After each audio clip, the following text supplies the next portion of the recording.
ब्रह्माच्युत शंकर पृथिवी देवेहि सदा वंदिता सामं पातु सरस्वती भगवती निःशेषदाख्यापहा। गुरुर्ब्रह्मा गुरुर्विष्णु गुरुर्देवो महेश्वरा गुरुर्साक्षात् परब्रह्म तस्मै श्री गुरवे नमः। अलंकापुरी पुण्यभूमी पवित्र तिथे नागतो ज्ञानराजा सुपात्र तया ठविता महापुण्यराशी नमस्कार माझा श्री सद्गुरु ज्ञानेश्वरासी। नित्य नेम नामी ते प्राणी दुर्लभ लक्ष्मी वल्लभ तया जवळे नारायण हरी भुक्ती मुक्ती चारी घरी त्यांच्या हरिमुखे मना पुण्याची गणना कोण करी। आज या ठिकाणी श्री गणेश शिवदत्त कानिपनाथ मंदिर सहकार नगर मुने येथे चालू असलेली प्रवचनरूपी सेवा आणि या सेवेतील आजच्या दिवसाची प्रवचनरूपी सेवा ही माझ्यासारखे एका सामान्य वारकऱ्याच्या वाटेला आलेली आहे हे मी माझं परमभाग्य समजतो। आणि ही सेवा मला ज्या मंदिर कमिटीने उपलब्ध करून दिली किंवा ही सेवा करण्याची संधी मला या मंदिर कमिटीने दिली त्याबद्दल या मंदिर कमिटीचे मी आभार मानतो। तसेच सुंदर अशी साऊंड सिस्टीम लावून सुंदर अशी कार्यक्रमाची आपल्या मोबाईलमध्ये शूटिंग करून पुन्हा यूट्यूबला दाखवणारे श्री गणेश प्रोडक्शनवाले यांनाही मी धन्यवाद देईन। त्याचप्रमाणे माझ्यासमोर बसलेले आपण प्रभुतुल्य मायबाप तुम्ही संत माय बाप कृपावंत काय मी पतित कीर्तिवानो या न्यायाप्रमाणे तुम्हा श्रोते मंडळींची मी माझ्यासारख्या पामराने काय तुमची स्तुती करावी असे माझ्यासमोर बसलेले असे वयाने ज्ञानाने अधिकाराने संपन्न असे थोर श्रोते मंडळी माझ्यासमोर माझ्या प्रवचनाला बसलेले आहेत तुम्हालाही मी धन्यवाद देईन। या व्यासपीठावरून थोर वक्त्यांचे प्रवचन तुम्ही ऐकता नेहमी ते ठीक आहे, परंतु काही आमच्यासारखे नवीन वक्ते प्रवचन करणारे यांचंही प्रवचन तुम्ही आपला अनमोल वेळ देऊन इथे येऊन एक तास बसून ऐकता किंवा आम्हाला सांभाळून घेता त्याबद्दल तुम्हा सर्वांचे मी परत पुन्हा एकदा आभार मानतो। नित्य नेम नामी ते प्राणी दुर्लभ लक्ष्मी वल्लभ तया जवळी नारायण हरी भुक्ती मुक्ती चारी घरी त्यांच्या। आज जी प्रवचनरूपी सेवा ही मला माझ्या वाट्याला जी प्रवचनरूपी सेवा आलेली आहे आज त्रिवेणी संगम आहे। त्रिवेणी संगम असा आहे की आपली जी नित्यनेमाची सोमवारची जी सेवा असते तो सोमवार आज आहे प्रवचनाचा, त्याच्यामध्ये दुधात साखर पडावी त्याप्रमाणे आज शिवजयंती आहे, माझ्या छत्रपती शिवाजी महाराजांची जयंती आहे तारखेप्रमाणे। आणि तिसरा योग असा आहे माघ शुद्ध दशमी पावनी गुरुवार केला अंगीकार तुका म्हणे। आज असे संत तुकाराम महाराजांना जो अनुग्रह झाला तो दिवस आजचा माघ शुद्ध दशमी तो हे आजचा दिवस आहे। म्हणून आज ही त्रिवेणी संगमामध्ये मला सेवा करण्याची संधी मला मिळालेली आहे। भगवंताची अशी कृपा आहे। आपण माझी सेवा 5 तारखेला होती, 5 तारखेला होती, काही कारणास्तव ती सेवा झाली नाही। त्याच्यानंतर 12 तारखेला माझी सेवा होणार होती, पण 12 तारखेलाही काहीतरी प्रॉब्लेम झाला, 12 तारखेलाही सेवा माझी झाली नाही। म्हणजे भगवंताचं याच्या पाठीमागे काहीतरी नियोजनच असेल। म्हणून आमच्या घरामध्ये आम्ही असं म्हणालो की बाबा ही सेवा आपल्याला करण्याचा योग येत नाही, म्हणजे आडवं काय येते बाबा, म्हणजे आपण सेवा करू नये इथे की काय असं। परंतु भगवंताचं काहीतरी नियोजन होतं की या अशा मुहूर्तावरच त्यांना सेवा करण्याची संधी द्यावी। म्हणून आजची सेवा ही माझ्यासारख्या एका सामान्य वारकऱ्याच्या वाटेला आलेली आहे, त्याबद्दल मी भगवंताचे तर मनोमन धन्यवाद मानिलच आणि तुम्हा सर्व श्रोते मंडळीचे मी धन्यवाद मानेन।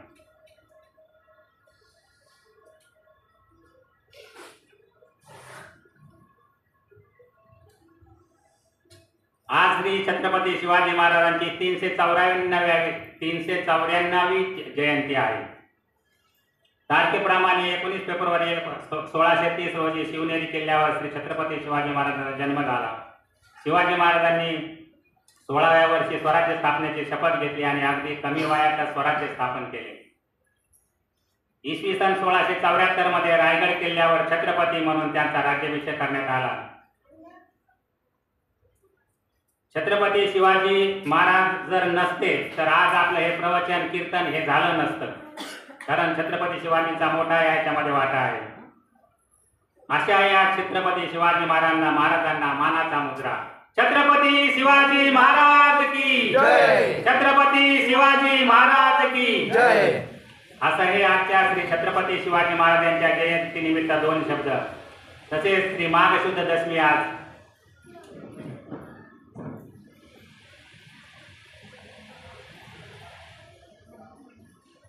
श्री छत्रपती शिवाजी महाराज हे जगद्गुरु संत तुकाराम महाराज यांच्या कीर्तनामध्ये श्रोते म्हणून बसायचे. शिवाजी महाराजांनी श्री जगद्गुरु संत तुकाराम महाराजांना गुरु केले व त्यांनी या जगद्गुरु तुकाराम महाराजांचा हा साक्षात्कार दिवस, अनुग्रह दिवस आहे, तो म्हणजे माघ शुद्ध दशमी. सत्य गुरु राय कृपा मज केली, परी नाही घडली सेवा काही. सापडविले वाटे जाता गंगा स्नाना, मस्तकी तो जागा ठेविला कर. भोजना मागती तुप पावसर, पडिला विस्तर स्वप्न माझी. काय कळे उपजलांतराय, म्हणून या काय तोरा झाली. राघव चैतन्य केशव चैतन्य, सांगितले खून मालिकेची. बाबाजी आपुले सांगितले नाम, मंत्र दिला रामकृष्ण हरी. आणि माघ शुद्ध दशमी पाहुणी गुरुवार केला अंगीकार तुका म्हणे. आज असा पवित्र दिवस संत तुकाराम महाराजांना अनुग्रह झालेला आजचा जो दिवस आहे माघ शुद्ध दशमी. जगद्गुरु तुकाराम महाराज म्हणतात की गुरु महाराजांनी माझ्यावर कृपा केली आणि ही जी अनुग्रह दिला बाबाजी चैतन्य सद्गुरु महाराजांनी जो अनुग्रह दिला तुकाराम महाराजांना, तो स्वप्नात दिलेला आहे. जगद्गुरु तुकाराम महाराज म्हणतात की गुरु महाराजांनी माझ्यावर कृपा केली, परंतु मला स्वप्नामध्ये सुद्धा सेवा करण्याची संधी दिली नाही. गुरु महाराज आले तेव्हा मी गंगा स्नानासाठी निघालो होतो, तेव्हा त्यांनी माझ्या मस्तकावर हात ठेवून आशीर्वाद दिला. भोजनासाठी त्यांनी मला पावशेर तूप मागितले, परंतु स्वप्नामध्ये मी तेही विसरलो. मला हे समजले की ते अतिशय घाईमध्ये होते. त्यांनी राघव चैतन्य केशव चैतन्य म्हणजे स्वयं कृष्ण यापासून आलेली गुरु शिष्य परंपरा ही मालिका मला सांगितली. स्वतः बाबाजी म्हणजे संन्यासी असल्याचे सांगितले आणि रामकृष्ण मंत्र, रामकृष्ण हरी हा मंत्र देऊन मला हरिनामाची दीक्षा दिली. तो पवित्र दिवस होता माघ शुद्ध दशमी आणि गुरुवार. त्या दिवशी महाराजांनी माझा शिष्य म्हणून स्वीकार केला. असे हे गुरूंचे महत्व आहे. गुरुशिवाय जीवनाचा उद्धार नाही. एका ठिकाणी जगद्गुरु तुकाराम महाराजांचे गुरु म्हणतात की गुरु विना ब्रह्म कैसा कळे. असा हा गुरुचा महिमा आहे आणि हा तोच पवित्र दिवस आहे माघ शुद्ध दशमी. आणि या दिवशी सेवा करण्याची मला संधी भगवंताने दिलेली आहे. आणि आता आपण अभंगाकडे वळूया. नित्य नेम नामी ते प्राणी दुर्लभ, लक्ष्मी वल्लभ तया जवळी. नारायण हरी भुक्ती मुक्तीचारी घरी त्यांच्या. हरिविना जन्म नरकाची पैजान, यमाचा पाहुणा प्राणी होय. ज्ञानदेव पुसे निवृत्ती शिताळ, गगनाहुनी वाढ नाम आहे. हरिमुखे मना पुण्याची गणना कोण करी.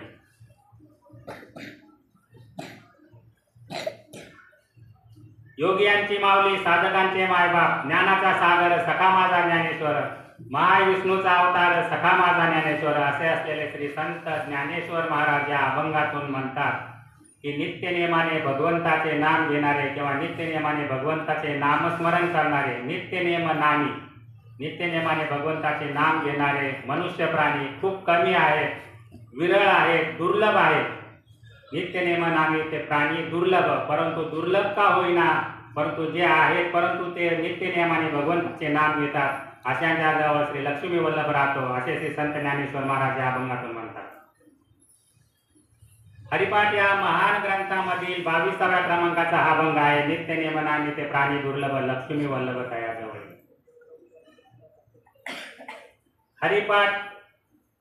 हरिपाठ म्हणजे काय? हरीचा पाठ करणे किंवा भगवंताचे नामस्मरण करणे, नित्य नियमाने भगवंताचे नामस्मरण करणे, भगवंताच्या नामाचा महिमा. अभंगाच्या हरिपाठ या ग्रंथामधील प्रत्येक अभंगामध्ये नामाचा महिमा वर्णिलेला आहे किंवा नामाचं महत्व सांगितलेलं, महात्म्य सांगितलेलं आहे. जसं काळ वेळ नाम उच्चारित नाही, नित्य नियमनाने ते प्राणी दुर्लभ म्हणा. प्रत्येक अभंगाच्या याच्यामध्ये भगवंताच्या एक नाम हरी द्वैते नाम दुरी, प्रत्येक अभंगामध्ये नामाचाच महिमा गायलेला आहे. असा हा हरिपाठ. भगवद्गीता ही संस्कृतमध्ये असल्यामुळे आपल्यासारख्या संसारिक माणसांना ती वाचता येत नाही किंवा त्याचा अर्थ कळत नाही. म्हणून श्री संत ज्ञानेश्वर महाराज यांनी याच भगवद्गीतेच्या आधारावर श्री ज्ञानेश्वरी हा ग्रंथ 9033 ओव्याचा ज्ञानेश्वरी हा ग्रंथ प्राकृतामध्ये लिहिला. परंतु हा एवढा मोठा ग्रंथ आपल्यासारख्या संसारिक माणसांना तोही वाचण्यासाठी वेळ नाही किंवा तो समजत नाही. म्हणून ज्ञानेश्वर महाराजांनी या 9033 ओव्याचा सार काढून एक छोटासा असा ग्रंथ हरिपाठ या रूपाने तो तयार केला किंवा तो लिहिला. जो हरिपाठ छोट्या रूपामध्ये कुठेही आपण गेलो तर आपल्या खिशामध्ये बसेल आणि किमतीमध्ये पण एकदम कमीत कमी किमतीमध्ये हा असा ग्रंथ आपल्यासाठी उपलब्ध करून दिला. असा हा हरिपाठ. या हरिपाठ या ग्रंथामधील हा अभंग आहे. नित्य नेम नामी ते प्राणी दुर्लभ, लक्ष्मी वल्लभ तयाजवळ.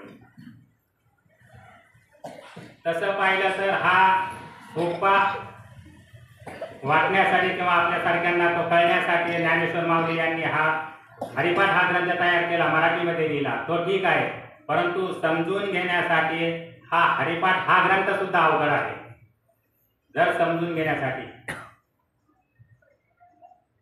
श्री भगवानगडाचे आत्ताचे मठाधिपती न्यायाचार्य हरिभक्त परायण नामदेव महाराज शास्त्री यांच्या मुखातील एक वाक्य मी कीर्तनातून ऐकलेलं की हरिपाठ हा ग्रंथ ज्ञानेश्वरी ग्रंथापेक्षा अवघड आहे समजून घेण्यासाठी हा हरिपाठ हा ग्रंथ सुद्धा अवघड आहे.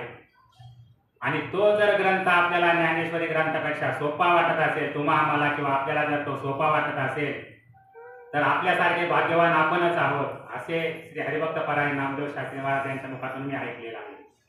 आणि खरंच तसं जर पाहिलं तर हा समजून घेण्यासाठी हरिपाठ हा ग्रंथ अवघडच आहे. परंतु आपण हरिपाठ हा काही चाली लावून म्हणतो, काही पावले करून त्याचा आनंद घेतो, म्हणून तो हा हरिपाठ आपल्याला सोपा वाटतो. अशा या हरिपाठामधील अभंग हा नित्य नेमाने ते प्राणी दुर्लभ, लक्ष्मी वल्लभ तयाजवळ. संत ज्ञानेश्वर महाराज म्हणतात की नित्य नेमाने भगवंताचे नाम घेतले किंवा नित्य नेमाने भगवंताचं नामस्मरण केलं तर करणारे प्राणी खूप कमी आहेत, दुर्मिळ आहेत आणि दुर्लभ आहेत. परंतु जे दुर्लभ का होईना ते दुर्लभ आहेत, परंतु ते नित्य नेमाने भगवंताचं नामस्मरण करतात, नित्य नेमाने भगवंताचं नाम घेतात, अशांच्या जवळ श्री लक्ष्मी वल्लभ राहतो, असे श्री संत ज्ञानेश्वर महाराज म्हणतात. नित्यनेम असला पाहिजे, परमार्थामध्ये नित्यनेम असलाच पाहिजे. आणि करतात, काही लोक नित्यनेम करतात. काही साधक मंडळी नित्यनेमाने ज्ञानेश्वरी ग्रंथाचं पारायण करतात किंवा अन्य ग्रंथाचे पारायण करतात. जसा की श्री संत नामदेव महाराज नामदेव गाथा असेल, संत तुकाराम महाराजांनी तुकाराम गाथा असेल, अमृतानुभव असेल किंवा श्रीमद भगवद्गीता असेल, अशा सर्व महान ग्रंथाचे वाचन करतात किंवा पारायण करतात. आपल्याकडून हरिपाठही नित्यनेमाने होत नाही. आपल्या वेळेनुसार कधी आपण लवकर हरिपाठ घेतो, कधी उशिरा घेतो, काही काम निघालं तर हरिपाठ करतच नाही. म्हणजे नित्यनेम आपल्याकडून होत नाही. परमार्थामध्ये नित्यनेम करणारे प्राणी आहेत पण खूप कमी आहेत. कुणी आषाढी वारी नित्यनेमाने करतात, कुणी कार्तिक वारी नित्यनेमाने करतात, कुणी महिनावारी नित्यनेमाने करतात किंवा भगवंताच्या मंदिरामध्ये नित्यनेमाने जाऊन भगवंताचं नित्यनेमाने दर्शन करतात. आणि नित्यनियम केलाच पाहिजे. परमार्थामध्ये जर नित्यनियम केला तर त्याचा खूप फायदा होतो. तसाच जसा नित्यनियमाचा फायदा परमार्थामध्ये होतो तसा व्यावहारिक जीवनामध्ये सुद्धा जर नित्यनियम आपण केला तर त्याचाही फायदा होतो, कारण नित्यनियम असलाच पाहिजे. आपण सर्व शेतकरी आहात. नित्यनियमाचं जर उदाहरण घेतलं तर शेतामधील जी आपली कामं असतात नित्यनियमाने केली तरच त्याचा फायदा होईल. जसं पिकाला पाणी देण्याचं असेल, खुरपणी असेल किंवा जनावरांना पाणी वगैरे आपण देतो, नित्यनियमाने केलं पाहिजे. साधं उदाहरण घ्या, एखाद्याला गोळ्या चालू आहे डॉक्टरांच्या, मग त्या बीपीच्या असो, शुगरच्या असो, जर त्या नित्यनियमाने जर घेतल्या तरच त्याचा फायदा होईल. आज सकाळची गोळी संध्याकाळी, आज संध्याकाळची गोळी परवा सकाळी घेतली तर त्याचा फायदा होणार नाही. असा हा नित्यनियम असलाच पाहिजे. व्यवहार जरी संसारामध्ये सुद्धा आपल्याला नित्यनियम केलाच पाहिजे. नित्यनेमाचा काय फायदा होतो याचा एक दृष्टांत आहे. हा दृष्टांत तुम्ही ऐकलेला असेल सर्वांनी, तरी पण पुन्हा एकदा सांगतो मी. असंच एका प्रवचनामधून किंवा कीर्तनामधून एका गावातील एका शेतकरी बाबांनी असं ऐकले होते की नित्यनेम असला पाहिजे, नित्यनेमाने भगवंताचं नाम घेतलं पाहिजे किंवा अन्य काही नित्यनेमाशिवाय केलंच नाही पाहिजे किंवा नित्यनेम असलाच पाहिजे. म्हणून त्यांनी एक नित्यनेम करायचं ठरवलं. त्याचा नित्यनेम असा होता की दररोज सकाळी वारकऱ्याच्या कपाळावर जो गंध असतो, बुक्का गंध, अष्टगंध वगैरे असा, तो गंध पाहायचा. सकाळी सकाळी त्याच्या कपाळावरील गंध पाहायचा आणि मगच त्याची बाकीची आपली अन्य काही कामं करायची किंवा चहा पाणी नाश्ता वगैरे करायचा किंवा बाकीची अन्य कामं करायची. तोपर्यंत काही काम करायचंच नाही. हा त्याने नित्यनेम सुरू केला. दुसऱ्या दिवशी सकाळी तो नित्यनेम सुरू केला. पण झालं असतं की त्या गावामध्ये त्यांनी चौकशी केली असता एकही वारकरी नव्हता. असं ते गाव होतं. कोणाच्याच कपाळावर गंध, बुक्का किंवा अष्टगंध नाहीये. आणि मग त्याला प्रश्न पडला की आता मग बघायचा कोणाच्या कपाळावर गंध. नियम तो आपण केलेला आहे. मग आणखी चौकशी केली असते. त्याला असं समजलं की आपल्या गावामध्ये कुंभार बाबा राहतात आणि कुंभाराचं एकच घर होतं. ते कुंभार बाबा आषाढी वारीला, कार्तिकी वारीला जातात, त्याला असं समजलं होतं. आणि मग ते वारकरी असतील, त्यांच्या कपाळावर नक्कीच गंध, बुक्का वगैरे असेल. म्हणून त्यांनी चौकशीसाठी त्यांच्या घरी गेले आणि त्यांनी चौकशी केली असतात त्यांना ते त्यांच्या घरी त्यांच्या कपाळावरील गंध वगैरे त्यांना दिसला. दुसऱ्या दिवसापासून त्यांनी तो नित्यनेम करण्याचा सुरुवात केली. दुसऱ्या दिवशी सकाळी आंघोळ करून ते त्या कुंभार बाबांच्या घरी गेले. शेतकरी बाबा, कुंभार बाबा ओट्यावरच बसलेले होते, गंध वगैरे लावून, अगदी बुक्का गंध लावून पूजा वगैरे उरकून. शेतकरी बाबा कुंभार बाबाच्या घरी गेले. त्यांना जे हरी घातलं तर ते महाराज म्हणतात जय हरी. कुंभार बाबा म्हणाले जय हरी, या घरी. हे शेतकरी बाबा घरी गेले. त्यांच्या घरी चहा पाणी झालं आणि त्यांचा गंध पाहून या परत आपल्या कामाला निघून गेले. दुसऱ्या दिवशी सकाळी तोच प्रकार. दुसऱ्या दिवशी सकाळी हे आंघोळ करून देवपूजा करून ते गंध पाण्यासाठी गेले. ते कुंभार बाबा तिथे बसलेलेच होते ओट्यावर. कुंभार बाबांना म्हणाले महाराज जय हरी. ते म्हणाले महाराज जय हरी, या घरी. परत चहा पाणी झालं, गुळ पाणी झालं. कारण पूर्वी कोणताही पाहुणा आपल्या घरी आला तर तो अतिथी असं समजून त्याचा आदरातिथ्य असं करायचे. म्हणजे गुळ पाणी किंवा चहा पाणी वगैरे दिल्याशिवाय किंवा कमीत कमी नुसतं पाणी तरी दिल्याशिवाय त्याला जाऊ देत नव्हते. या पद्धतीने त्याचं आदरातिथ्य केलं. असे 4-5 दिवस हा क्रम चालू होता. परंतु 4-5-6 दिवसानंतर एक दिवस त्या कुंभार बाबाच्या शेतकरी बाबांना म्हणाले की शेतकरी बाबा हे दररोजच काय? तेव्हा ते शेतकरी बाबा म्हणतात की महाराज मी तुमच्या घरी चहा पाणी किंवा गुळ पाणी किंवा तुमचा पाहुणचार घेण्यासाठी येत नाहीये. तर हा माझा नित्यक्रम आहे की तुमच्या कपाळावरील अष्टगंध, गंध, बुक्का हा पाहिल्याशिवाय मला कोणतं अन्य काही काम करायचं नाही किंवा मी करत नाही. हा माझा नित्यक्रम आहे. असे 4-6 महिने निघून गेले. 4-6 महिने हा त्यांचा नित्यक्रम चालू होता. 4-6 महिन्यानंतर हा नित्यक्रमाचा असा फायदा झाला.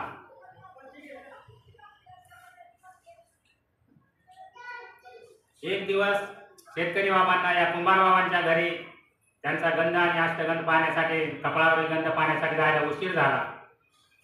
तोपर्यंत हे कुंभार बाबा आपले स्वतःचे गाढव घेऊन जंगलामध्ये माती आणण्यासाठी गेले होते.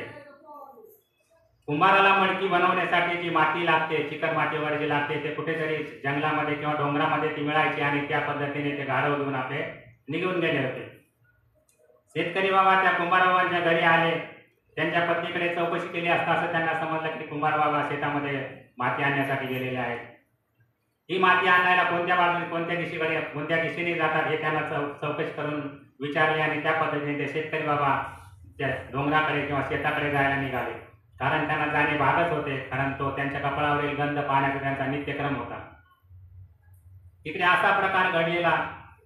कुंभार बाबांना ते माती खोदकाम करत असताना त्या डोंगराच्या मातीमध्ये किंवा त्या जमिनीमध्ये एक हंडा सापडला. कशाचा होता तो हंडा? पाण्याचा. तो धनाचा हंडा होता. तो धनाचा हंडा घेऊन, पूर्वी बँका नव्हत्या म्हणून लोक हंड्यामध्ये म्हणा, गाडग्यामध्ये, मडक्यामध्ये असं सोनं किंवा पैसा वगैरे असं ठेवून आपल्या घरामध्ये, जमिनीमध्ये किंवा भिंतीमध्ये किंवा अन्य कुठे डोंगरामध्ये वगैरे असं ठेवून त्याच्यावर काहीतरी खून करून ठेवायचे की ते पुन्हा आपल्याला सापडेल असं त्या पद्धतीने. आणि त्या पद्धतीने कुंभार बाबांच्या हातामध्ये तो सोन्याने भरलेला हंडा आहे. तो हंडा घेऊन कुंभार बाबा उभे आहेत आणि तेवढ्यामध्ये हे शेतकरी बाबा तिथे पोहोचले. आता शेतकरी बाबा पोहोचले. शेतकरी बाबांनी त्यांच्या कपाळावरील गंध पाहिला आणि निघाले परत. त्यांचा उद्देश काय होता? फक्त कपाळावरील गंध पाहणे. त्यांना बाकीचं काही कामाची मतलब नव्हता. परंतु कुंभार बाबांना वाटलं की यांनी आपल्या हातातला तो हांडा पाहिला आणि ते शेतकरी बाबा तो गंध बघितला आणि निघाले परत. तिकडून कुंभार बाबा त्यांना पाठीमागून बोलतात, हो शेतकरी बाबा, हो शेतकरी बाबा, थांबा थांबा थांबा. हे शेतकरी बाबा पाठीमागे वळून न बघता इकडे गावच्या दिशेने निघालेले आहेत. मी पाहिला. ते कुंभार बाबा म्हणतात, हो थांबा थांबा थांबा. हे म्हणतात पाहिला. त्यांनी काय पाहिलं होतं? कपाळावरील गंध. त्यांना काय वाटलं? यांनी पाहिला हांडा. आता हा असा प्रकार 4-5 वेळा झाला. कुंभार बाबांना वाटलं की हा जर गावामध्ये गेला आणि गावामध्ये जर चर्चा झाली तर मग याच्यातलं आपल्याला काही मिळणार नाही. म्हणून त्यांनी थोडं लगबगीने असं समोरून पुढे आडवे झाले आणि त्याला म्हणाले की ओ शेतकरी बाबा, पाहिलाच आहे ना तुम्ही, मग 50-50. पण गावात जाऊन ही वार्ता करू नका. याच्यातला अर्ध घ्या तुम्ही, परंतु त्याची वार्ता काही करू नका. असा हा नित्यनेम व्यवहारामध्ये जर नित्यनेम केला तर याचा फायदा एवढा होतो. मग परमार्थामध्ये जर नित्यनेम केला आणि नित्यनेमाने भगवंताचं नामस्मरण केलं किंवा नित्यनेमाने नाम घेतलं तर का फायदा होणार नाही? म्हणून श्री संत ज्ञानेश्वर माऊली म्हणतात की नित्यनेमाने भगवंताचं नाम करणारे प्राणी, मनुष्य प्राणी दुर्लभ आहेत. परंतु दुर्लभ का होईना, परंतु जे आहेत ते त्यांच्याजवळ जे भगवंताचं नामस्मरण नित्यनेमाने करतात त्यांच्याजवळ लक्ष्मी वल्लभ राहतो. लक्ष्मी वल्लभ तयाजवळ. कोण आहे हा लक्ष्मी वल्लभ किंवा कोणाला म्हणतात लक्ष्मी वल्लभ? जेव्हा समुद्र मंथन झाले, समुद्र मंथन करण्यासाठी रवी हवी होती. पूर्वी बघा आपल्या गावी आपण दह्याचं मंथन करायचे. एका मटक्यामध्ये किंवा त्या माठामध्ये दही आणि पाणी टाकून लाकडाची रवी असायची, त्याला दोर बांधलेला असायचा आणि असं घुसळण वगैरे करायचे. त्या मंथनामधून लोणी बाहेर यायचं, नवनीत बाहेर यायचं आणि त्याच्यापासून तूप वगैरे बनवायचं. या पद्धतीने समुद्राचे मंथन करायचे होते आणि समुद्राचं मंथन करण्यासाठी ही लाकडाची छोटी रवी काय काम करणार म्हणून पर्वताची रवी केली आणि पर्वताची रवी त्याच्यामध्ये टाकली या समुद्रामध्ये आणि त्याला तो दोर जो होता तो सर्पाचा दोर बांधला. त्या सर्पाच्या दोराला एका बाजूने सर्व देव आहेत, दुसऱ्या बाजूने दानव राक्षस आहेत आणि त्या राक्षसांच्या आणि देवांच्या मंथनामधून 14 रत्न बाहेर आली. हे शास्त्रामध्ये आहे कुठेतरी. 14 रत्न बाहेर आली, त्याच्यामध्ये हाल विष सुद्धा बाहेर आले आणि हे भोले बाबांनी ते विष प्राशन केलं. ही कथा आपल्या सर्वांना माहिती आहे, मी कथा तरी काही सांगत नाही. त्याबरोबर श्री लक्ष्मी माता ही बाहेर आल्या या मंथनामधून. श्री लक्ष्मी माता या समुद्राच्या कन्या आहेत, सागराच्या कन्या आहेत. त्या एवढ्या सुंदर, दिसायला सुंदर होत्या की या प्रत्येक हे देव जे होते त्या देवांना दानवांना वाटले की लक्ष्मी जी आहे आपल्याला मिळावी किंवा हिच्याशी माझा विवाह हिच्याशी व्हावा अशी सगळ्यांची अपेक्षा असल्यामुळे जेव्हा तिच्या विवाहाचा प्रस्ताव मांडला गेला तेव्हा श्री लक्ष्मी माता यांनी हातामध्ये वरमाला घेतली आणि सर्वांमधून जाऊन भगवान विष्णू यांच्या गळ्यामध्ये ही वरमाला घातली आणि त्यांना आपले पती मानले. आणि तेव्हापासून या भगवान विष्णू यांना वल्लभ असे नाव पडले, लक्ष्मी वल्लभ. असा हा लक्ष्मी वल्लभ तयाजवळ. भगवान विष्णू आणि लक्ष्मी माता यांच्या विवाहाची दुसरी एक कथा अशी आहे. श्री लक्ष्मी माता यांच्या विवाहाचा स्वयंवर होता आणि या स्वयंवरामध्ये सर्व देव आलेले होते. ही वार्ता लक्ष्मी माता यांच्या विवाहाच्या स्वयंवराची वार्ता नारद महर्षी यांच्या कानावर गेली आणि त्यांना विवाह करण्याचा मोह झाला. कारण लक्ष्मी माता सुंदर होत्या परंतु हे स्वयंवर असल्यामुळे किंवा त्यांना ही वार्ता समजल्यावर त्यांना एक मोह आवडता आला नाही आणि श्री नारद महर्षी यांना सुद्धा वाटले की लक्ष्मीचा विवाह आपल्याशी व्हावा. म्हणून हे स्वयंवरामध्ये आले नारद महर्षी. स्वयंवरामध्ये आल्यानंतर त्यांना माहिती आहे की भगवंत विष्णू भगवान सुंदर आहेत आणि आपल्यापेक्षा ते दिसायला चांगले आहेत. लक्ष्मी माता आपल्याला काय वरमाला घालणार नाही किंवा आपल्याला पती म्हणून स्वीकार करणार नाही. म्हणून यांनी श्री नारद महर्षी यांनी काय ठरवलं, भगवान विष्णूची मदत घेण्याचे ठरवलं सुंदर दिसण्यासाठी. आता या स्पर्धेमध्ये भगवान विष्णू हे आहेत आणि तिथे हे विष्णूकडे गेलेले आहेत किंवा मला सुंदर कर, मला एक लग्न करायचे किंवा मला विवाह करायचा लक्ष्मीशी म्हणून. आणि हे भगवंताकडे गेले आणि म्हणाले की भगवंत मला हरीचं रूप द्या. भगवान विष्णूंना एक हरी एक नाव होतं, हरीचं रूप द्या म्हणून असं यांना वाटलं की जर हरीचं रूप म्हणजे भगवान विष्णू सारखं रूप जर मला मिळालं आणि मी स्वयंवर चालत असताना मी पुढच्या लाईनमध्ये जर बसलेला असेल तर या वरमाला मला घालीला लक्ष्मी आणि मला पती म्हणून स्वीकार करेल. परंतु भगवान विष्णूने त्यांना हरीचं रूप दिलं, परंतु हरी या शब्दाचा दुसरा अर्थ वानर असा होतो. मला वाटतं संस्कृतमध्ये कशामध्ये तरी असेल तो उल्लेख, मी काय म्हणा, पण मी ऐकलं असं थोरांच्या मुखातून की हरी या शब्दाचा दुसरा अर्थ वानर असा होतो. म्हणजे वानराचं रूप दिलं त्यांना नारद महर्षी यांना. त्यांचा चेहरा वानराचा झाला. नारद महर्षी पहिल्याच लाईनमध्ये पहिल्याच खुर्चीवर बसलेले आहेत. जेव्हा लक्ष्मी माता हातामध्ये वरमाला घेऊन स्वयंवर सुरू झाला, लक्ष्मी माता हातामध्ये वरमाला घेऊन आल्या आणि नारद महर्षी यांच्या जवळून जाऊन भगवान विष्णू यांच्या गळ्यामध्ये वरमाला घातली आणि त्यांना आपले पती मानले. कारण त्यांनी मनोमन त्यांना अगोदरच पती मानलेले होते. भगवान विष्णू यांना पती मानले. हा स्वयंवर नारद महर्षी हारले आणि देवलोकात जायला निघाले. देवलोकात जात असताना रस्त्यामध्ये त्यांना एक सरोवर लागलं आणि या सरोवरामध्ये पाणी होतं. या पाण्यामध्ये नारद महर्षी यांनी आपलं स्वतःचं प्रतिबिंब पाहिलं तर त्यांना तो आपला चेहरा वानराचा दिसला. ताबडतोब नारद महर्षी भगवंताकडे गेले, भगवान विष्णू यांच्याकडे गेले आणि म्हणाले की भगवंत, तुम्ही माझ्याबरोबर कपट का केलं, माझा चेहरा असं का केला? तर भगवान म्हणाले, तू हरीचा चेहरा मागितला, मी तुला हरीचा चेहरा दिला, माझी काय गलती नाहीये. हरी हा या शब्दाचा अर्थ वानर होतो, मी तुला हरीचा चेहरा दिला, तो हरीचाच चेहरा आहे किंवा हरीचंच रूप आहे. आणि मग ते हे स्वयंवर हरल्यानंतर जेव्हा नारद महर्षी देवलोकात जायला निघाले, त्यांना राग आलेला होता भगवान विष्णू यांचा. आणि या रागाच्या भरामध्ये भगवान विष्णू यांना नारद महर्षी यांनी शाप दिला की या स्वयंवरामधून स्त्रीच्या वियोगाने, म्हणजे महिला स्त्रीच्या वियोगाने मी या स्वयंवरामधून जात आहे, स्त्री वियोगाने जात आहे, तसंच तुम्हालाही पुढील अवतारामध्ये मृत्यूलोकी जन्म घेऊन स्त्री वियोग सहन करावा लागेल. हा या नारद महर्षींचा शाप होता भगवान विष्णू यांना. आणि म्हणूनच पुढील राम अवतारामध्ये प्रभू रामचंद्र यांना सीतामाईचा वियोग सहन करावा लागला. असा हा लक्ष्मी वल्लभ तयार जवळ.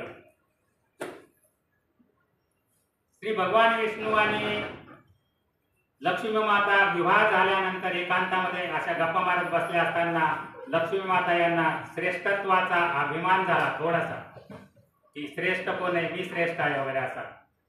आणि लक्ष्मी माता भगवंताला म्हणतात की भगवंत, आपल्या दोघांमध्ये श्रेष्ठ कोण आहे? भगवंत म्हणतात मी श्रेष्ठ आहे. तर लक्ष्मी माता म्हणतात नाही, मी श्रेष्ठ आहे. या दोघांचा वाद सुरू झाला. वाद थोडा वाढायला लागला तर मग लक्ष्मी माता म्हणतात की आपण इथे वाद करण्यापेक्षा प्रत्यक्षात पाहूया ना की आपण दोघांमध्ये श्रेष्ठ कोण आहे. भगवंत म्हणाले हरकत नाही, ठीक आहे. मग लक्ष्मी माता म्हणाल्या चला मृत्यूलोकी. पृथ्वी तलावर हे दोघे जण आले असता समोरून प्रेतयात्रा चाललेली होती. लक्ष्मी माता म्हणाल्या की भगवंताला, भगवंत आता तुम्ही पहा, माझी प्रचिती पहा की कोण श्रेष्ठ आहे, तुम्हाला थोड्याच वेळात दिसेल. प्रेतयात्रा चाललेली आहे. एका तिरडीवर प्रेताला बांधलेला आहे, करकचून बांधलेला आहे. 4 लोकांनी त्या खांद्यावर घेतलेला आहे. त्या प्रेताच्या पाठीमागे काही महिला अशा फुलं टाकतायत, काही महिला वारा घालतायत. कुणीतरी एक मनुष्य हातामध्ये कुरमुरे आणि चिल्लर असे घेऊन ते असे उधळत आहेत. त्याच्या पाठीमागे बरेच लोक असे चाललेले आहेत. प्रेताच्या पुढेही 10-12 माणसं चाललेली आहेत. आणि त्या 10-12 माणसाच्या पुढे 2 माणसं अशी आहेत. एका माणसाच्या डोक्यावर असे ते घोंगडी वगैरेचा तो घोंगटा दिलेला आहे, हातामध्ये ते रस्सी आणि त्याला ते मडकं बांधलेलं आहे. त्या मडक्यामध्ये गोवऱ्या आणि अगरबत्तीचा धूर चालू आहे. आणि त्या माणसाला दुसऱ्या माणसाने असं पकडलेलं आहे दंडाला. अशी प्रेतयात्रा चाललेली आहे. राम नाम सत्य है, राम नाम सत्य है. पुढचे लोक त्या तिरडीच्या पुढचे लोक बोलतात राम नाम, पाठीमागचे बोलतात सत्य आहे. अशी प्रेतयात्रा चाललेली आहे. लक्ष्मी माता म्हणतात भगवंत तुम्ही बघा आता प्रचिती. आणि या लक्ष्मी मातेने काय केलं, या प्रेतयात्रेच्या पाठीमागे अगदी जवळच, पाठीमागच्या लोकांच्या अगदी जवळच पैशाचा पाऊस पडायला सुरुवात केली. पैशाचा पाऊस फक्त चिल्लरचा नव्हता. 2000च्या नोटा, 1000च्या नोटा, 500च्या नोटा, 200च्या, 100च्या, त्याबरोबर चिल्लरही होती. कारण नुसत्या नोटांचा पाऊस पडला असता तर समोरच्याला आवाज नसता आला. म्हणून ते चिल्लर सहित तो पाऊस पडायला सुरुवात केली. आता हा पाऊस पडताना बघितला, अगोदर पाठीमागच्याने बघितला, पाठीमागं पाऊस पडत होता. पाठीमागच्या लोकांनी बघितलं तर ती प्रेतयात्रा सोडून गेली त्यांनी आणि ते पैसे सगळे गोळा करायला लागले. पाठीमागचे, प्रेताच्या पाठीमागचे सगळे लोक पैसे जमा करायला लागले. पुढचे लोक बोलतात राम नाम, पाठीमाग काहीच आवाज नाही. पुढचे लोक बोलतात राम नाम, पाठीमाग आवाज काहीच नाही. हे लोक पैसे गोळा करण्याच्या नादामध्ये. थोडीशी यात्रा, प्रेत यात्रा थोडी पुढे गेली. हे 4 खांदेकरी होते, ते 4 खांदेकऱ्यांना वाटलं पाठीमागून आवाज काही येत नाही, म्हणून त्यांनी असं पाठीमागे वळून पाहण्याचा प्रयत्न केला. तो वरून पाऊस पडतोय पैशाचा, हे लोक पैसे जमा करतायत. मग ह्या 4 लोकांनी ठरवलं आपण काय करूया, आपण प्रेत खाली ठेवूया आणि अगोदर पैसे गोळा करूया. कारण प्रेताला ते मेलेच आहे. आता 1 तासाने नेलं काय ना आता नेलं काय, परंतु ही संधी परत नाही, म्हणून प्रेत खाली ठेवलं आणि हे पैसे गोळा करायला लागले. आता ते पाठीमागचे लोक पैसे गोळा करतात, प्रेत खाली ठेवून हे 4 खांदेकरी गोळा करतात पैसे. पुढचे लोक बोलतात राम नाम, पाठीमागचा सत्याचा आवाज येईना, म्हणून ते 2 माणसांना सोडून ते पाठीमागाचे 8-10 लोक जे चालत होते, या लोकांनी म्हणलं काय प्रकारे आपण बघूया. त्यांनी वळून बघितलं पाठीमागाचे, त्यांचा तो प्रकार लक्षात आला. याही लोकांनी पाठीमागे आले पैसे गोळा करायला लागले. आता ते फक्त राहिले दोघे राहिले. यांना पण असं वाटलं की आवाज काय येत नाही बाबा, आता रामनामही बंद झालं. अगोदर सत्य बंद होतं, आता रामनाम बंद झालं, पण आता आवाज येईना काय होईना. म्हणून ह्या दोघांनी असं पाठीमागे वळून बघितलं, हा पैशाचा पाऊस पडतोय, सगळे लोक पैसे जमा करतायत. मग यांनी असं ठरवलं की आपणही जाऊन पैसे गोळा करावे, म्हणून हे दोघेही पाठीमागे आले.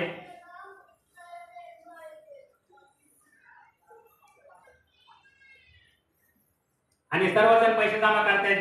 ज्याच्या पद्धतीने पैसे जमा करण्याचा प्रयत्न केला, ज्याला जेवढा मोठा खिसा होता तेवढा भरवला. ज्याच्याकडे उपकरण होतं त्यांनी ते उपकरण भरून पैसे जमा केले. परंतु या दोघांमध्ये जो मडक पकडलेला जो होता त्याच्याकडे एकच खिसा होता त्याच्या, म्हणून त्यांनी काय केलं, जेवढे ते खिशामध्ये बसते तेवढे पैसे जमा केले. पण आता बाकीचे लोक पैसे जमा करतात, मी एकटा उभारून काय करू, म्हणून त्यांनी काय करावं, त्या मडक्यामध्ये जो तो धूर निघत होता, ते गौऱ्या, त्या अगरबत्ती सगळं असं ओतून दिलं बाजूला आणि ते सर्व पैसे त्याच्यामध्ये जमा करायला लागले.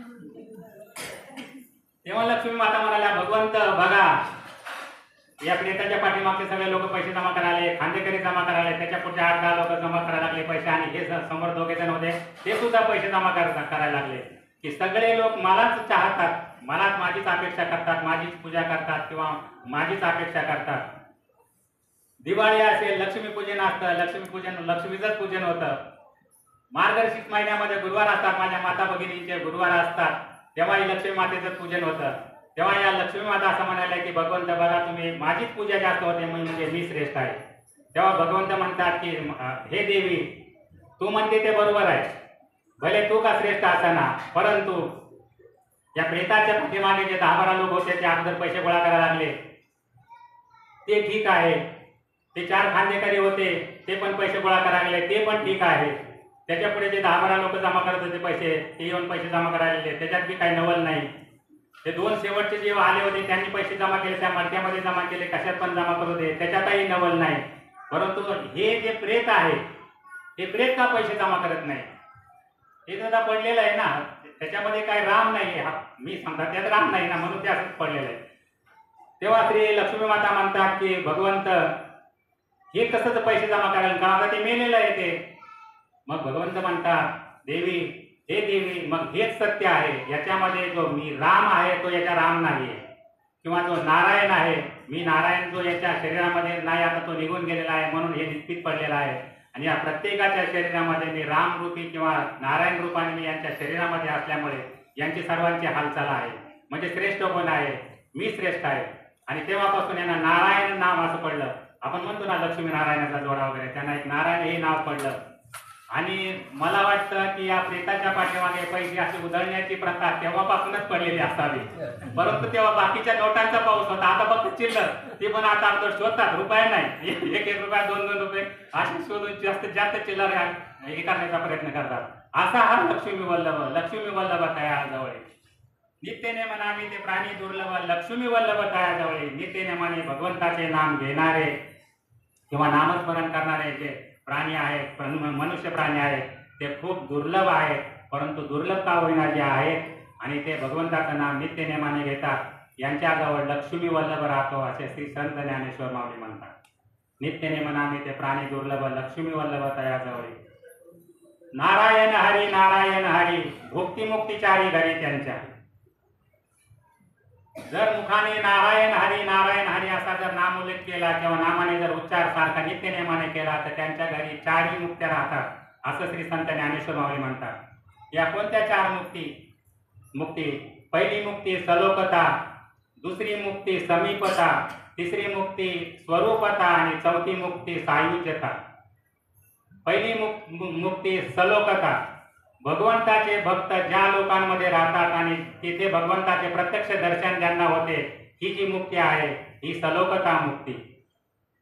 दुसरी मुक्ती आहे समीपता। समीपता म्हणजे भगवंताच्या समीप राहणे।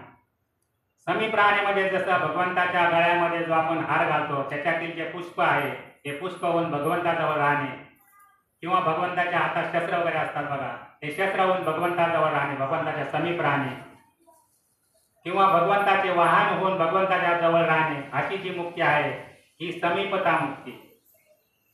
तिसरी मुक्ती आहे स्वरूपता।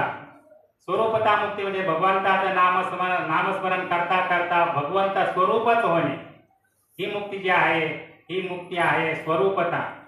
आता मागे 2 महिन्यापूर्वी या दत्ता पाटील यांच्याकडे जी रामकथा चालू होती त्या कथेमध्ये ऐकलेला मी वारिंगे महाराजांच्या मुखातून ऐकलेला हा प्रसंग आहे स्वरूपता मुक्ती याबद्दल। ही रामायणाची कथा आहे, छोटीशी अगदी 1-2 मिनिटाची।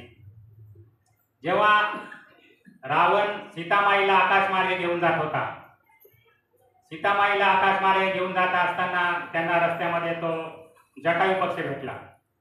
सीतामाता आक्रोश करतायत, सोड सोड सोड सोड, वाचवा वाचवा वाचवा असा आक्रोश करतायत सीतामाता। आणि हे जटायू पक्षाने पाहिलं किंवा ऐकलं आणि हा जटायू पक्षी तिथे येऊन त्यांनी हा प्रकार बघितला। जटायू पक्षाला वाटलं की ह्या अबला महिलेला कोणीतरी हा जबरदस्तीने घेऊन जात आहे, म्हणून त्यांनी त्याला अडवण्याचा प्रयत्न केला। परंतु रावण मोठा शूर होता, हा जटायू पक्षाला काय ऐकायना, तरी पण जटायू पक्षी त्याला पुढे जाऊनच देईना। या दोघांचं एवढं युद्ध झालं आणि हा जटायू पक्षी त्याला पुढे जाऊनच देईना। म्हणून या रावणाने काय केलं, त्याच्याकडे ते तलवार किंवा जे शस्त्र होतं या शस्त्राने या जटायू पक्षाचे दोन्ही पंख तोडून टाकले आणि तो जटायू पक्षी जमिनीवर कोसळला। असे बाजूला 2 पंख पडलेले आहेत, जटायू पक्षी असा इकडे बाजूला पडलेला आहे जंगलामध्ये, आणि राम राम राम राम राम असा उच्चार चालू आहे मुखामधून। आणि तो रावण तो सीतामाईला घेऊन गेला। इकडे प्रभू रामचंद्र आणि लक्ष्मण हे सीतामाईचा शोध घेत आले, तेव्हा त्या प्रभू रामचंद्रांना त्या रामनामाचा घोष ऐकू आला आणि ते लक्ष्मणाला म्हणतायत की लक्ष्मणा, इथे रामनामाचा कोणी घोष करताय, माझ्या नामाचा कोणी उच्चार करताय, बघ रे लक्ष्मणा इथं कोण काय आहे का काय वगैरे। आणि दोघांनी इकडे तिकडे पाहिल्यानंतर तो जटायू पक्षी त्यांना तिथे पडलेला दिसला। राम लक्ष्मण दोघे जवळ आले। भगवंत राम प्रभू रामचंद्राने या जटायू पक्षाला आपल्या मांडीवर घेतलेला आहे आणि या जटायू पक्षाला विचारपूस केली किंवा त्याला विचारलं की तुझी अशी दशा का झाली किंवा कुणी केली। पूर्ण घडलेला प्रकार जटायू पक्षाने प्रभू रामचंद्रांना सांगितला आणि सीतामाईला आकाशमार्गे तो दुष्ट दक्षिण दिशेने घेऊन गेला असं सांगितलं। ही वार्ता समजल्यानंतर प्रभू रामचंद्राला दुःख झालं आणि प्रभू रामचंद्र या जटायू पक्षाला म्हणतात की हे जटायूराज, हे झालं ते झालं, परंतु आता हे तुटलेले पंख मी तुला माझ्या शक्तीच्या जोरावर मी तुला म्हणजे हे करून देतो, मी पंख तुला हे करून देतो, म्हणजे जोडून देतो। हा शब्द हा जोडून देण्याचा नाही आपण, मला तो शब्द नाही आठवत, आणि पूर्ववत करून देतो मी, आणि हे राहिलेलं आयुष्य तुला मी जगण्याची तुला ऊर्जा देतो, तू तुझ्या पद्धतीने तू राहिलेलं आयुष्य जग। तेव्हा हा जटायू पक्ष म्हणतो, भगवंत, या मृत्यूलोकी आलेला सर्व मनुष्य प्राणी म्हणा किंवा आणखी कीटक प्राणी म्हणा, कोणताही प्राणी जो जन्माला आलेला आहे तो एकदा मरणारच आहे, कधी ना कधी मला मरायचंच आहे, आणि जेव्हा मला मरण येईल आणि या मरणाच्या वेळी प्रभू तुम्ही माझ्याजवळ असालच असं नाही, आता तुम्ही माझ्या जवळ आहे, मी तुमच्या मांडीवर आहे, जर आता मी तुमच्या मांडीवर जर माझा प्राण गेला तर माझ्यासारखा भाग्यवान कोणीच नाही, म्हणून भगवंत मला काय म्हणजे मला अशी जगण्याची इच्छा नाही, मला तुमच्या मांडीवरच माझा प्राण जाऊ द्या किंवा मला मरू द्या। तेव्हा भगवंताने त्याच्यावर प्रसन्न होऊन प्रभू रामचंद्राने स्वतःचं चतुर्भुज रूप त्यांना प्रदान केलं आणि हे चटावी पक्ष चतुर्भुज रूप होऊन देवलोकामध्ये गेले. म्हणजे भगवंत स्वरूप झाले. ही स्वरूपता मुक्ती. हा प्रसंग मी याच्या कथेतून ऐकलेला होता. ही स्वरूपता मुक्ती. आणि शेवटची मुक्ती आहे सायुज्यता. भगवंताचे नामस्मरण करता करता अभिमान पूर्णपणे दलित होऊन भगवंताशी एकरूप होणे, ही जी मुक्ती आहे, ही मुक्ती सायुज्यता मुक्ती. श्री संत तुकाराम महाराजांच्या घरी चारी मुक्ती नांदत होत्या. कारण त्या नामस्मरणाचा त्यांचा एवढा नित्यनेम होता की या नित्यनेमाच्या नामस्मरणाच्या जोरावर चारी मुक्ती त्यांच्या घरी नांदत होत्या. ही संत तुकाराम महाराजांची नामस्मरणाची ख्याती ऐकून काशीवरून कोणी विद्वान पंडित त्यांना भेटण्यासाठी आला. आता या मागच्या आपल्या सोमवारी पण महाराजांनी सांगितलं होतं याच्याबद्दल, पण ते कोण दुसरे गागा भट्ट का काहीतरी असं सांगितलं होतं. एका कथेमध्ये त्यांचा असा प्रसंग, असा उल्लेख आहे की काशीवरून कोणी ज्ञानी पंडित संत तुकाराम महाराजांना भेटण्यासाठी आला. त्यांच्या देहू या गावी आला. पत्ता विचारत आला असता त्यांच्या घरी आला तर तेव्हा त्यांच्या पत्नीला विचारलं त्या पंडितांनी की संत तुकाराम महाराज कुठे आहेत. तेव्हा श्री संत तुकाराम महाराज प्रातर्विधीसाठी गेलेले होते तांब्या घेऊन. पहिले गावाच्या वर आपण तांब्या घेऊन लोक गावाला जायचे बघा असं प्रातर्विधीसाठी. ते कोणत्या बाजूला प्रातर्विधीसाठी जातात असं विचारलं असता त्यांनी त्यांच्या पत्नीने दिशा दाखवली आणि त्या दिशेने तो पंडित त्या बाजूने गेला गावाच्या बाहेर. थोडं अंतर चालून गेल्यानंतर त्यांना रामकृष्ण हरी असा आवाज ध्वनी ऐकू यायला लागला आणि ते पंडित तिथेच एका जागेवर थांबले. थोड्या वेळाने संत तुकाराम महाराज प्रातर्विधी उरकून आले असता हे विद्वान पंडित त्यांना म्हणाले की महाराज, मी तुमची ख्याती, नामस्मरणाची ख्याती ऐकून मी एवढं काशीवरून लांबून मी तुम्हाला भेटण्यासाठी आलो आहे. आणि हे काय, तुम्ही तर अशा अशुद्ध ठिकाणी नामस्मरण करता. तेव्हा श्री संत तुकाराम महाराज म्हणतात की काय करू, माझी मदत झाली अनावर वाचा. माझ्या वाचेला काय म्हणजे माझी वाचा थांबत नाही नामस्मरणात केल्याशिवाय. एवढ्या या नामस्मरणामुळे श्री संत तुकाराम महाराजांच्या घरी चारी मुक्ती नांदत होत्या. चारी मुक्ती घरी नारायण हरी भुक्ती चारी घरी त्यांच्या. हरिविना जन्म नरकची पैजाना, यमाचा पावना प्राणी होय. हरीशिवाय किंवा भगवंताच्या नामस्मरणाशिवाय किंवा भगवंताचं नामस्मरण वगैरे केल्याशिवाय जो तुमचा जन्म आहे हा जन्म नरकच समजावा. आणि या नरकामध्ये घेऊन जाण्यासाठी यम असतो. त्या यमाचा तो प्राणी होतो किंवा हा यमाचाच प्राणी आहे. हरिविना जन्म नरकाची पैजाना, यमाचा पाहुणा प्राणी होय. आणि पुढील शेवटच्या चरणामध्ये श्री संत ज्ञानेश्वर महाराज म्हणतात, ज्ञानदेव कुशे निवृत्ती सार गगनाहुनी वाढ नाम आहे. आपल्या मोठ्या बंधूंना किंवा गुरुबंधूंना किंवा आपल्या गुरूंना विचारतात की गुरुदादा, भगवंताचं नाम किती मोठं आहे. तेव्हा श्री संत निवृत्तीनाथ आपल्या छोट्या भावाला सांगतात की ज्ञाना भगवंताचं नाम हे गगनाहून मोठं नाम आहे. गगनाहून मोठं असं कोणतीच वस्तू नाही आहे. गगनाहून जी मोठी अशी कोणतीच वस्तू नाही आहे, फक्त भगवंताचं नाम आहे. गगनावरून मोठ्या गगनापेक्षा मोठ्या अशा 3 वस्तू काही सांगितलेल्या आहेत. मला वाटतं एक भगवंत, एक संत, आणि या दोघांपेक्षा जे श्रेष्ठ आहे ते भगवंताचं नाम. भगवंतापेक्षा भगवंताचं नाम श्रेष्ठ आहे किंवा गगनाहून वाढ आहे, गगनाहून मोठा आहे, असे श्री संत निवृत्तीनाथ महाराज आपल्या ज्ञानेश्वर माऊलींना सांगतात. गगनाहून वाढ नाम आहे. आणि शेवटी ध्रुपदामध्ये श्री संत ज्ञानेश्वर महाराज म्हणतात, हरिमुखे म्हणा पुण्याची गणना कोण करे. मुखाने हरी हरी हरी किंवा नामस्मरण वगैरे रामकृष्ण हरी असा जर मुखाने नित्य नियमाने भगवंताचं नामस्मरण केलं तर एवढं पुण्य होतं की त्याची गणना कोणी करू शकत नाही. असा सरळ साधा सोपा माझ्या बुद्धीला किंवा भगवंत मला जे सुचवेल त्या पद्धतीने हा भावार्थ सांगण्याचा मी प्रयत्न केलेला आहे. आपण थोडं भजन करूयात होतो.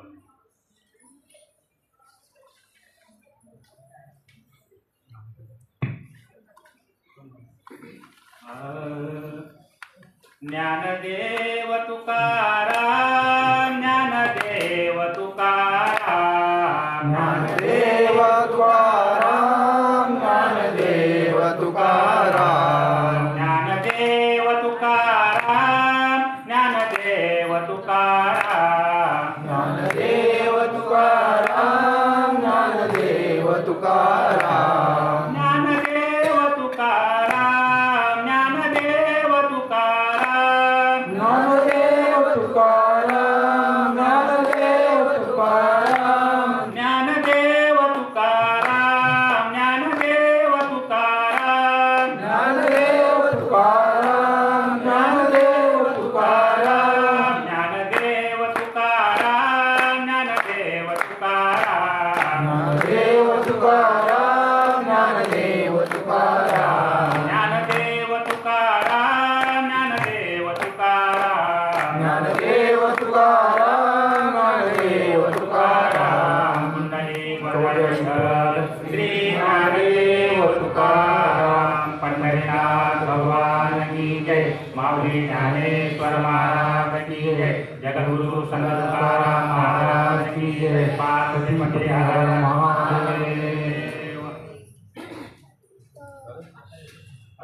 विश्वात्मके देवे तेने वाग्यज्ञ तोषावे तू सोहरी मज द्यावे कसाय जाणे लेखांचे व्यंकटी सांडू दया सत्कर्मी रती वाढो भूता परस्परे पडो मैत्रिवांचे विद्वांचे तिथे जावो विश्वस्वधर्म सूर्य पालो जो देवांची तो ते गावो प्राणियात वर्ष सगळा मंगळी ईश्वर निष्ठांची मांडली आली अनवट मंगळे भेटलो त्या भूता चला कल्पतरूंचे आरो चेतना चिंता म्हणजे गाव भोजले आनंद पियुषांचे चंदने अनंत मातंडे पापहीन हे सर्वेश्वरा सज्जन सोयरेतु किंवा सरस्वती पूर्ण होई चिनी लोकी वंद्यादी पुरुषी अखंडित आणि ग्रंथोपयोगी विशेष लोकी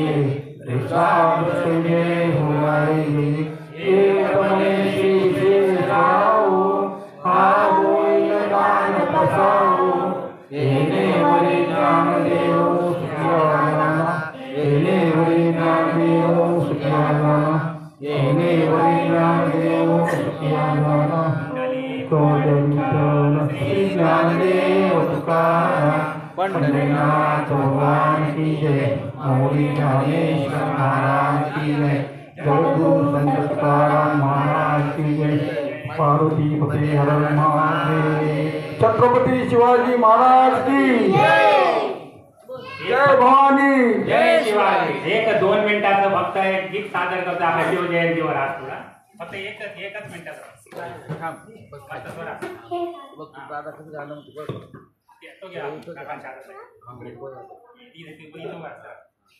मस्त स्वरात म्हणायचं. जय जय महाराष्ट्र माझा गरजा महाराष्ट्र माझा जय जय महाराष्ट्र माझा गरजा महाराष्ट्र माझा देवावरता कृष्ण पोयता परदा होदावरी एकपणाचे धंती प्राणी मातीच्या घागरी एकपणेचा कंटाळाया